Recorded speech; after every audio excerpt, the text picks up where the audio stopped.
আসসালামু আলাইকুম। আজকে আমরা হোমমেড উপটান বানানো দেখব।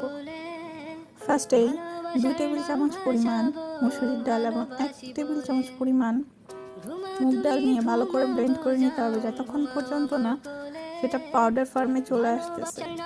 তারপর এটা একটা বাটিতে ঢেলে নিয়ে 4 টেবিল চামচ পরিমাণ বেসন এবং 1 টেবিল চামচ পরিমাণ চালের গুঁড়া অ্যাড করতে হবে। তারপর এটাকে ভালো করে মিক্সড করে এবং হাফ টিস্পুন পরিমাণ হলুদ, যেটা রান্নার কাজে ব্যবহৃত হয়, সেটা দিলেই হবে। এটাকে ভালো করে চেলে নিতে হবে।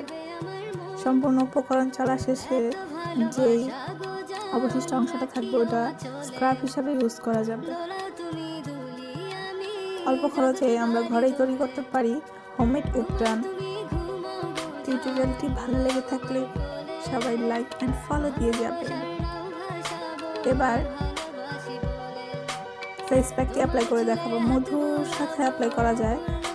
হাফ টিস্পুন পরিমাণ এবং পানি দিয়ে ভালো করে মিক্সড করে কিছুক্ষণের জন্য রেস্টে রেখে দিতে হবে। তারপর অ্যাপ্লাই করে 10 থেকে 15 মিনিট রেখে পানি দিয়ে ওয়াশ করে ফেললেই হয়ে যাবে। বাই।